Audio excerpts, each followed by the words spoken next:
When the 1.16 update added new biomes to the Nether, it also added a new structure which could be found in all of the Nether biomes except for one, but we'll talk more about the Basalt Deltas a bit later. The structure in question is the Bastion Remnant. While the word remnant may simply be used because of how much damage these structures have apparently sustained, then why were they not called ruined bastions? Especially since the game already has ruined portals and underwater ruins. Why use a completely different word, other than maybe to enhance the argument that Minecraft is educational by expanding its players' vocabulary, of course? Could it be that using the word remnant indicates there were other parts of the structure which are now completely destroyed, even the majority of the structure? After all, remnant usually refers to what's left behind after the majority of something has been removed, so it's possible at least 51% of the structure is missing, likely substantially more. But then, where was the rest of the structure before it was damaged? And why was it destroyed? Of course, I've argued before that item names can be misleading, so why am I making such a big deal about these structures being called remnants?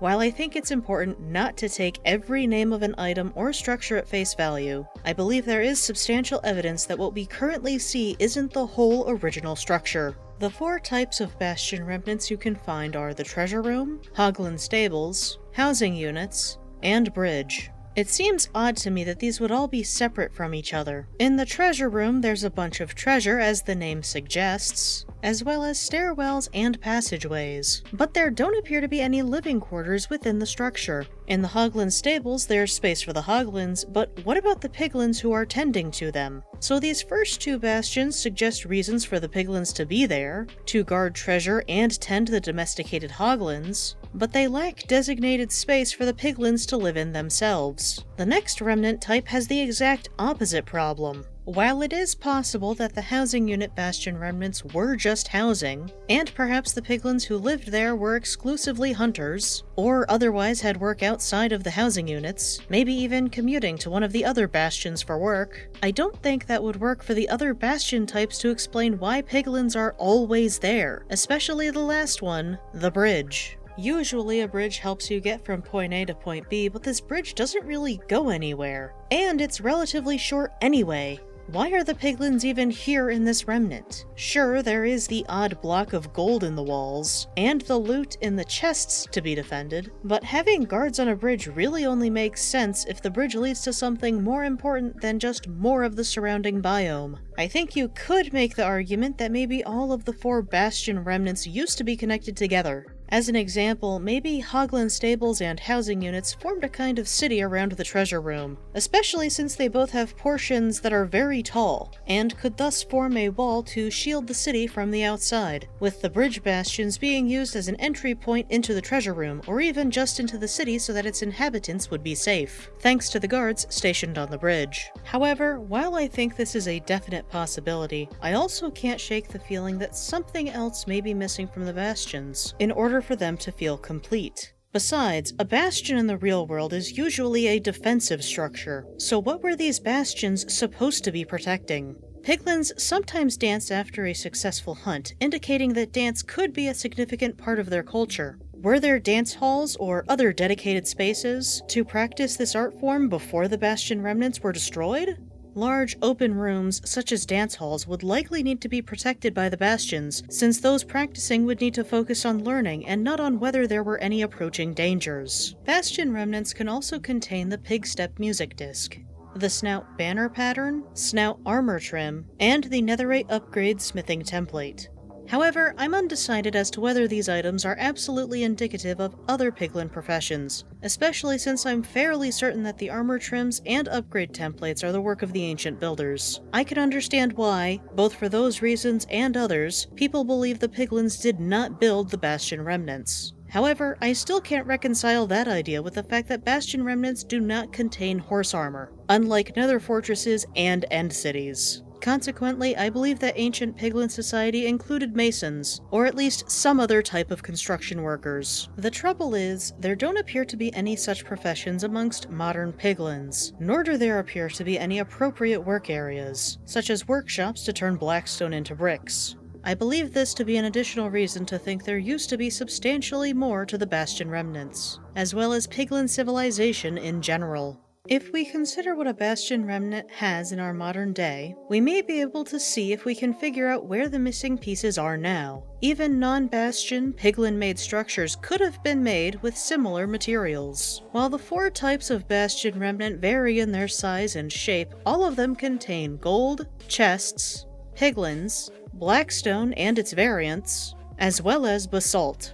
Gold is found throughout the Nether, both in the environment and in other structures, so it doesn't narrow down the search that much. Considering the second item Bastion Remnants have, the only other Nether structures with chests are Nether fortresses and ruined portals. Fortresses are made with nether brick, which is a completely different material from the usual blackstone and basalt, so it doesn't appear likely that fortresses and Bastion Remnants were directly connected. Fortresses do appear to likewise be substantially damaged, but we'll come back to that later. The ruined portals in the Nether are made with blackstone and not nether brick, so I don't think these portals were used by the ancient builders. If these portals had been used by the ancient builders who also constructed the fortresses, why aren't they composed of nether brick as well? However, I'm not fully convinced that the nether portals were part of the original bastions either, because unlike Bastion Remnants, ruined portals can be found in all nether biomes, even including the basalt deltas. Besides, while chests are fireproof, they aren't explosion-proof. So it's possible that any chests could have been completely destroyed if a sufficiently destructive weapon was used. Moving on to the next criteria, Piglins spawn in the Crimson Forests, Nether Wastes, and of course Bastion Remnants. It makes sense that Piglins would be in the Crimson Forests, since that's where they are able to hunt hoglins for food. As for the Nether Wastes, they could be patrolling the area to look out for dangers to their community, and even look for other food sources. And if Bastion Remnants really are the only remaining buildings from ancient Piglin society, it makes sense why they would continue to dwell there. Piglins run away from Soulfire, so it makes sense why they don't spawn in the Soulsand Valley. And since hoglins run away from warped fungi, it also makes sense why Piglins wouldn't bother patrolling the warped forests since they know there's no food there to hunt. And if you accept my previous videos outlining how interdimensional energy devastated the Nether's ecosystem, that's even more of a reason for the Piglins to avoid these last 2 biomes. And that leaves us with the 5th and final Nether biome, the Basalt Deltas. As the name suggests, the biome is filled with basalt, a key part of modern-day Bastion Remnants. They also have large amounts of blackstone, much more than the occasional blob you find in all of the other Nether biomes. However, neither Piglins nor Bastion Remnants are meant to generate in this biome. Yes, you will occasionally find a Bastion Remnant which is partially in the Basalt Deltas, but that's because the structure started generating in another biome. There's something else about Basalt Deltas that makes them very interesting when considering Bastion Remnants. While not all Bastion Remnants have a mob spawner, the Treasure Room Bastion Remnant does. And that specific hostile mob is closely associated with the Basalt Deltas. And yes, I know this is meant to be a peaceful mode perspective on Minecraft lore, but the spawner generates in the Bastion Remnant regardless of difficulty level, so I think this is a reasonable detour to make. Especially since I was already suspicious of the Basalt Deltas for a reason I will get to shortly.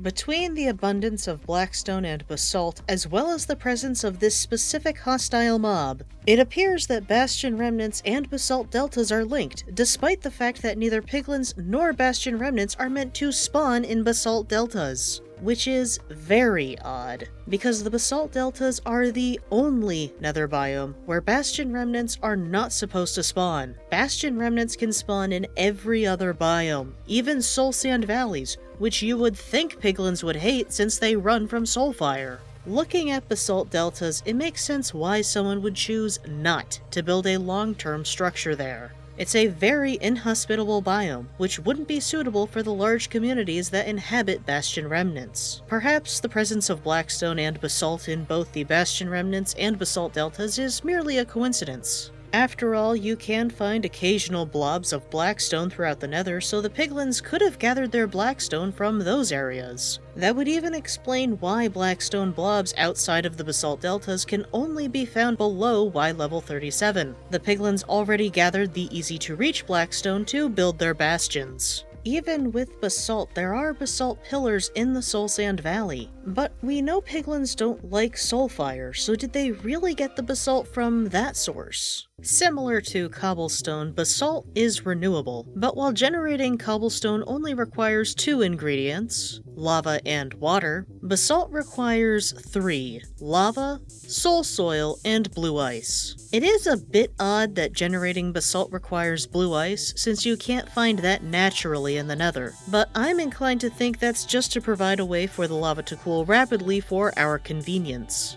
Incidentally, there are only 3 places you can find basalt in the Nether: the Basalt Deltas, Bastion Remnants, and Soul Sand Valleys. It makes sense that basalt was able to generate in Soul Sand Valleys, since you can find an abundance of soul soil in that biome. Again, I'm thinking the use of blue ice while farming basalt is merely to speed up the process of the lava cooling, and so the basalt pillars in the Soul Sand Valleys were still able to form since the lava could cool over a span of many years. But does the development of basalt require soul soil? Since you can find smooth basalt in the overworld around geodes, it stands to reason that there should be some way in the Minecraft world to make basalt without soul soil or blue ice. In fact, since piglins do not like soulfire, I can't imagine them gathering basalt from the Soul Sand Valleys, much less building a base there, knowing they would be surrounded by soulfire. So they must have constructed the Bastion Remnants before the ecological devastation that reduced the Soul Sand Valleys to what we see today, which means they also got their basalt from another source.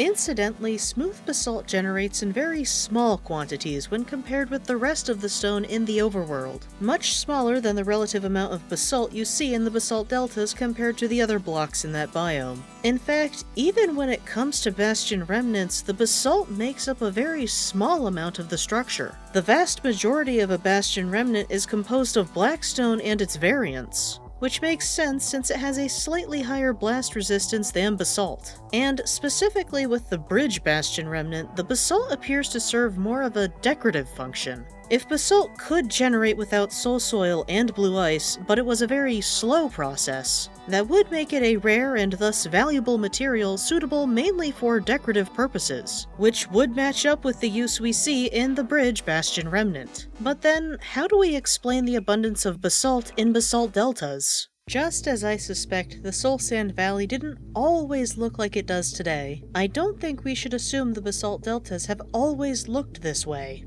I first became suspicious of the basalt deltas when I learned that the ambient sound includes a Geiger counter, a device which is used to detect ionizing radiation. In case no one has told you, ionizing radiation isn't all that great for living things to encounter. This sound indicates that the area is dangerous, as if the numerous pockets of lava and ash floating through the air weren't enough. Realistically, sound design should complement the rest of the game, so having a sound associated with danger play in a dangerous area makes sense. But I have to question, why a Geiger counter specifically? Apparently lava can be radioactive, but you can't find or craft anything resembling a Geiger counter in the game. Are there not enough volcano explosion sounds that would make the area feel creepy and hostile too? I don't know about you, but when I think of ionizing radiation, I think of nuclear energy and the ways people have used it to do very destructive and atrocious things. Do the sounds of a Geiger counter indicate that some sort of terrible, destructive weapon was used in the basalt deltas? As previously stated, there are many pockets of lava in the basalt deltas. Lava is stone that has been heated so much that it has gone from a solid state of matter to a liquid. Obviously, that process would require a lot of energy, which could be exceedingly destructive. Earlier, I mentioned that all Bastion Remnants are made of blackstone and its variants. It's not only blackstone bricks. Regular, unprocessed blackstone, just like you would find naturally in basalt deltas, makes up a substantial part of the structure. Given the decoration and scale, I believe it's reasonable to conclude that Bastion Remnants were not the first type of structure piglins made, even if it's the only one we see today. What do you suppose the first dwellings piglins built were like? Since the Nether is essentially one large cave, doesn't it make sense that the first dwellings the piglins made were simple hollows in the stone? Similar to how many Minecrafters spend their first night in a dirt hole because they have limited tools? Even as Piglin society advanced and they started to make more complex structures like the bastions, they may have continued using the old dwellings as residential areas, even upgrading or expanding them. They could have been regarded as historical districts. Maybe that's where they would have had facilities like dance halls. In fact, these could have been the cities and other settlements the bastions were meant to protect from outside threats, both those from the Nether or other dimensions. If the Piglins did get involved in a war with the ancient builders, would it really be that surprising if the builders decided to attack residential areas, as well as those of cultural and artistic importance? If they had the knowledge and power to construct beings like the Ender Dragon, is it difficult to believe they would have a weapon strong enough to turn stone to lava? But then what about the abundance of basalt? A lot of time could have passed since the surrounding rock had been heated into lava, but there is no soul soil, not even soul sand. But was that always the case? As I've suggested in a previous video, I believe soul soil is not only infused with interdimensional energy, but also with the organic matter from plants and animals which died as a result of interdimensional energy exposure. If the Piglins also had things like gardens or houseplants in their residences that could have supplied sufficient organic matter for soul soil to form, especially if the weapons the ancient builders had used against the Piglins were powered by interdimensional energy. Based on the state of Bastion Remnants and Piglin society today, it would seem that this conflict must have taken place a while ago. So it would seem there could have been sufficient time for the basalt to form without the aid of blue ice. However, I think it is also possible that the area could have been artificially cooled.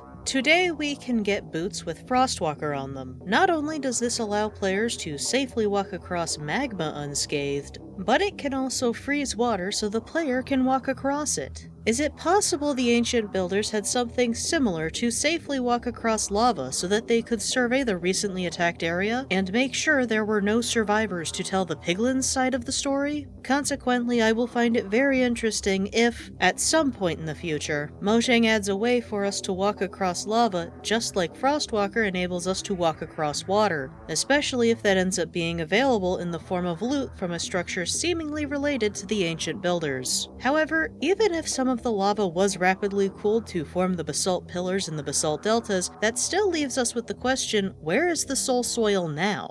If the ancient builders wanted to make sure there were no traces left behind from their attack, it would make sense if the ancient builders collected any soul soil they found. And given the similarities between soul soil and soul sand, I believe that some soul sand could have formed as well. But what would the ancient builders do with all this soul soil and soul sand? As I discussed in a previous video, it would seem that the builders set up the ancient cities for the express purpose of experimenting with interdimensional energy. Every ancient city has a large, central, portal-like structure. Incidentally, there is always a patch of lit soul sand underneath that structure. Is this where the soul sand went? But what about the soul soil? Ancient cities also contain a multitude of soul lanterns, and you can even find soul torches in some chests. Soul lanterns and torches can be made not just using soul sand, but also using soul soil. But then, why do nether fortresses spawn in basalt deltas? Nether fortresses are a much older feature in the game, so perhaps this is merely an oversight. Except they did add the rib armor trim to the nether fortresses, so shouldn't they have remembered to block fortresses from spawning in basalt deltas if it was important? I've seen others theorize that nether fortresses served as high-speed roadways to reach parts of the overworld more efficiently. But then, shouldn't there be ruined nether portals in the fortresses? Or at the very least, shouldn't we find ruined nether portals made with nether bricks? Why do we only see ruined portals with blackstone, a material linked to the Piglins? In previous videos, I've explained why I believe the warped forests and soul sand valleys show that ecological devastation occurred as a result of the builders' activities. The Piglins could have felt betrayed and very angry upon learning what interdimensional energy contamination was doing to their home. Whether the Piglins attacked first or not, I believe the builders ultimately determined their business arrangement with the Piglins had run its course, and it was time to make sure no one in the overworld learned the truth about what they had done to the Nether. To that end, they destroyed the vast majority of Piglin civilization, producing the wasteland we know today as the Basalt Deltas. The bastions which defended Piglin society were newer, and perhaps more sturdily built, but only a small fraction of them could barely withstand the attack. The only survivors were the few Piglins who just so happened to be in the parts of the bastions which weren't completely obliterated. How could those few Piglins possibly wage a full-blown war against the ancient builders? With the Piglin cities out of the way, the builders were now free to build additional fortresses right over the liquefied stone. And if the surviving Piglins ever did become a problem, the ancient builders could just destroy their nether portals and return to the overworld. That way, no one could come from the nether to relate what had happened, and no one from the overworld could go to the nether to find out the truth. But the ancient builders underestimated just how determined those few Piglins were. They may have lost almost everyone and everything they held dear, but they did not give up.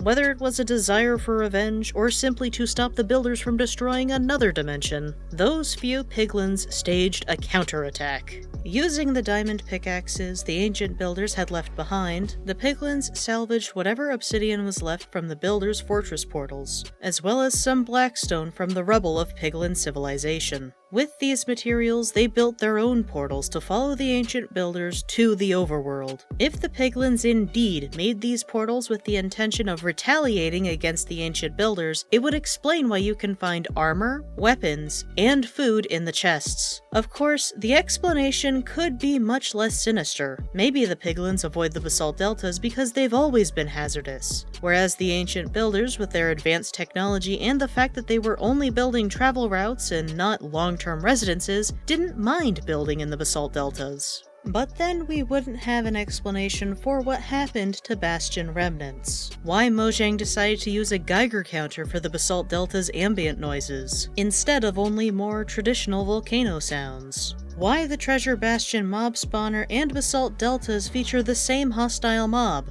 as well as why ruined portals are made with blackstone and not nether brick. If you have other theories, feel free to share them in the comments below. For now, this explanation makes the most sense to me. But what was happening in the overworld at this time and shortly afterward? Let's look at a mob that, until very recently, could be encountered in peaceful mode under the right conditions in the next video. Until next time, take care.